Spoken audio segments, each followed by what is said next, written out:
ओं श्री जय जगन्नाथ नम मोर पितृमातृ कल्प मान को मोर नमस्कार। आज वास्तु और ज्योतिष जार कार्यक्रम आम ज्योतिष विषय पर आलोचना करुचे। आम जातक उपरे आलोचना जारी रखीचे आ द्वादश भाव उपरे कथा भी जारी रखीचे। आम जो जातक टी देखुचे तादेह 12टी घर रही। ये 12टी घर को 12टी भाव कह जाए, तेना द्वादश भाव बोली कह जाए। प्रत्येक घर गोटे गोटे निर्दिष्ट लक्षण गुण रही से भाव में ताहा मनुष्य उपरे प्रभाव पकई थाए। आम साधारणतः जातक जिते विचार करूँ जातकटी द्वादश भाव में अर्थ लग्न एकम भाव जो ल लिखाई से एकम भाव, तापर द्वितीय भाव, तृतीय भाव, चतुर्थ भाव, पंचम भाव, षष्ठ भाव, सप्तम भाव, अष्टम भाव, नवम भाव, दशम भाव, एकादश भाव एवं द्वादश भाव। ये भाव को गोटे गोटे घर बोली आम कहू। आदि प्रत्येक भाव में विभिन्न प्रकार गुण प्रकाश पाई थाए। से अनुसार मनुष्यर नेचर बा प्रकृति स्वभाव, कार्य दक्षता, दुख सुख, वैवाहिक जीवन, कर्म, आय, मृत्यु, रोग आदि जेते अच्छे ये द्वादश भाव आम जानी था। तेणु आम आज जो कथा पर आलोचना करुचे ए द्वादश भाव उपरे यहाँ हूँ दी प्रकार भाव आम विचार को नहीं था। प्रथम भाव हूँ गोटे स्थिर भाव। स्थिर भाव हूँ जड़े पिलाटी जन्म हो जन्म समय को नहीं आम गोटे कुंडलिनी चक्रटे तैयारी करता। जन्म समय जो जो ग्रह जो जो घरे रही था आम से भाव कही था। एवं से घर रे जो ग्रह था तार प्रथम भाव को आम लग्न कहू। पिलाटी जन्म समय जो लग्न भोग करुए बा जो लग्नर जो आम कहचे सूर्य जो राशि रे भोग करुए ताको लग्न भाव कह जाए। आम रवि रहा अलग कथा एवं ये जो लग्न भाव सूर्य कथा ये अलग भाव। आम आलोचना करिया लग्न भाव को आम एवं भाव कथा आलोचना करुचे। तेणु हुए तो गोटे घरे 2टा ग्रह रही पारती, 5टा ग्रह रही पारती, 6टा ग्रह रही पारती, प्रत्येक घरे गोटे गोटे ग्रह रही पारती। से दिन जन्म समय जो जो घरे जो जो ग्रह थांती से घरे से तार पिलाटी उपरे तार प्रभाव विस्तार करि थाए। से अनुसार कर्म दुख सुख भल मंद दे थाए। किंतु आम गोटे स्थायी भाव आलोचना आम करूँ आ गोटे हूँ अस्थायी भाव आलोचना करूँ। स्थायी भाव आलोचना कौन लग्न रु आम भाव देखु। मनकर लग्न मेष लग्न है, मेष घरे ल रहा माने प्रथम घर मेष घर ये ल लिखाई लग्न। द्वितीय भावटा हूँ धन घर।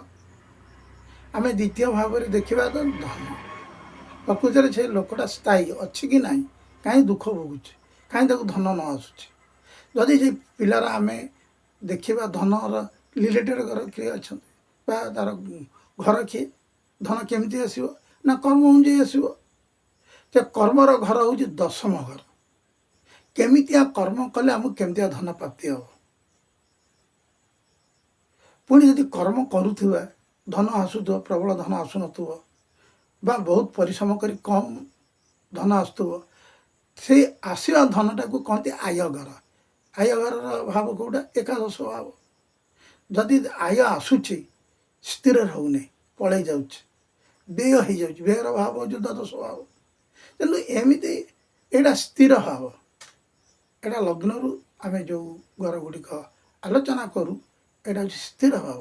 ଆଉ ଗୋଟିଏ ହେଉଛି ତତ୍କାଳୀନ, ଚନ୍ଦ୍ରକୁ ନେଇକି ବି ଆମେ ଭାବ ପ୍ରକାଶ କରୁ। ଚନ୍ଦ୍ର କ'ଣ? ଚନ୍ଦ୍ର ଯେଉଁ ଘରେ ଥାଏ, ମାନ ମେଷ ଘରେ ଚ ଲେଖା ହେଇଛି, ତାହେଲେ ସେ ମେଷ ଚନ୍ଦ୍ର। ମେଷ ଚନ୍ଦ୍ର ଥିଲେ ତାକୁ ମେଷ ରାଶି କୁହାଯାଏ। ସେ ଲୋକଟିର ଚନ୍ଦ୍ର ଯେଉଁ ଘରେ ଥାଏ ତାକୁ ରାଶି ବୋଲି କୁହାଯାଏ। ରାଶି ବି ଅର୍ଥ ବି ଘର। ତାହେଲେ ସେଇ ଯେଉଁ ମେଷ ଘରେ ଯେଉଁ ଚନ୍ଦ୍ର ଥିଲେ, ଚନ୍ଦ୍ରର ଦ୍ୱିତୀୟ ଭାବ ଧନଘର, ତୃତୀୟ ଭାବ ହେଉଛି ଭାତୃଘର, ଚତୁର୍ଥ ଭାବ ବନ୍ଧୁଘର। ଏମିତି ଆମେ ଆଲୋଚନା କରିବା। କିନ୍ତୁ ଆଜି ଆମେ ଆଲୋଚନା କରୁଛେ ଲଗ୍ନ ବା ଚନ୍ଦ୍ର ହଉ,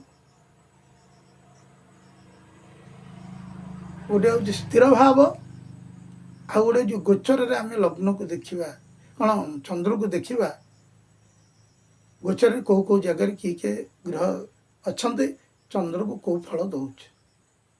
ଏଇଟା ହେଉଛି ତତ୍କାଳୀନ ଭାବ, ଅସ୍ଥାୟୀ, କିନ୍ତୁ ଏଇଟା ସ୍ଥାୟୀ। ତେଣୁ ଆଜି ଆମେ ଆଲୋଚନା କରୁଛେ କେଉଁ ଘରେ କେଉଁ ଭାବ ବା କେଉଁ ଫଳ ଦିଏ। ପ୍ରଥମ ହେଉଛି ଆମେ ଲଗ୍ନରୁ ଆରମ୍ଭ କରୁଛେ। ଲଗ୍ନ ହେଉଛି ଶରୀର। ଆମେ ଶରୀର ଉପରେ ଗତ ଏପିସୋଡ଼ରେ ଆଲୋଚନା କରିଥିଲେ, ଯାହାକି ମୁଖମଣ୍ଡଳ ଉପରେ ଆଲୋଚନା କରିଥିଲେ। ପୂର୍ବଜନ୍ମ ଅନୁଯାୟୀ ଆମକୁ ମୁଖମଣ୍ଡଳ ପ୍ରାପ୍ତି ହେଇଥାଏ, ଶରୀର ମିଳିଥାଏ।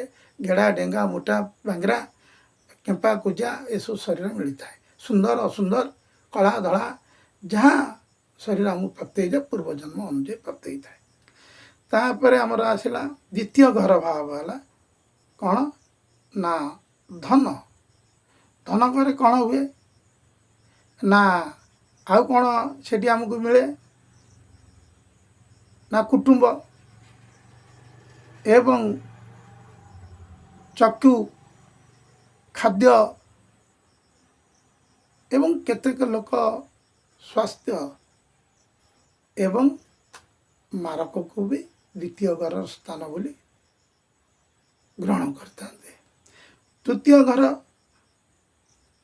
ହେଉଛି ଭାତୃ, ଭାଇ, ଭଉଣୀ, ଏସବୁ ଭାତୃଭାବ, ଶକ୍ତି, ଶୁଭାଶୁଭ, ଭରଣା, ଏଗୁଡ଼ିକ ହେଉଛି ତୃତୀୟ ଭାବର କଥା। ଚତୁର୍ଥ ଭାବର ହେଉଛି ବନ୍ଧୁ, ଗୃହ, ବାହନ, ତାପରେ ବୁଦ୍ଧି ଏବଂ ଜମି। ଏଗୁଡ଼ିକ ହେଉଛି ଆଉ କ'ଣ ଅଛି ନା ମାତୃ, ଖୁସି, ଶିକ୍ଷା। ଇଏ ବି ଚତୁର୍ଥ ଘରର ଭାବକୁ ପ୍ରକାଶ ପାଇଯାଏ। ଇଏ ବି ଆମକୁ ସେଇ ଅନୁଯାୟୀ ଫଳ ଦିଏ। ପଞ୍ଚମ ଭାବ ହେଉଛି ବିଦ୍ୟା, ପୁତ୍ର, ବାକ୍ୟ, ତାପରେ ମନ, ବୁଦ୍ଧି ଆଉ ଆତ୍ମଜ। ଏଗୁଡ଼ିକ ହେଉଛି ପଞ୍ଚମ ଭାବର ଫଳ, ଆମକୁ ପ୍ରାପ୍ତି ହେଇଯାଏ। ଷଷ୍ଠ ଭାବରେ ଆମେ କ'ଣ ପାଉ ନା ରୋଗ, ରିପୁ, ବୈରୀ, ବିରୋଧୀ। ଆଜି ଆମେ ଷଷ୍ଠ ଭାବ ପର୍ଯ୍ୟନ୍ତ କହିଲେ ଏଇ ଭାବରେ ଏଇ ଫଳ ଆମକୁ ପ୍ରାପ୍ତି ହେଇଥାଏ। କିନ୍ତୁ ତାକୁ ଆମେ ବିଚାରକୁ ନେଇକି ଆମେ ଆମର ଜାତକ ଦେଖୁ ବା ବିଚାରକୁ ନେଇ ଜାତକର ଭଲ ମନ୍ଦ ଫଳ ଆମ ଉପରେ କ'ଣ ପ୍ରଭାବ ପଡ଼େ ଆମେ ତାକୁ ଆଲୋଚନା କରୁ। ଆମେ ଆଜି ଏତିକି ଆଲୋଚନା କରୁଛେ। ପୁନର୍ବାର ଆଉ 6ଟି ରାଶି ଭାବ ଉପରେ ଆଲୋଚନା କରିବା। ରହିଲେ ନମସ୍କାର।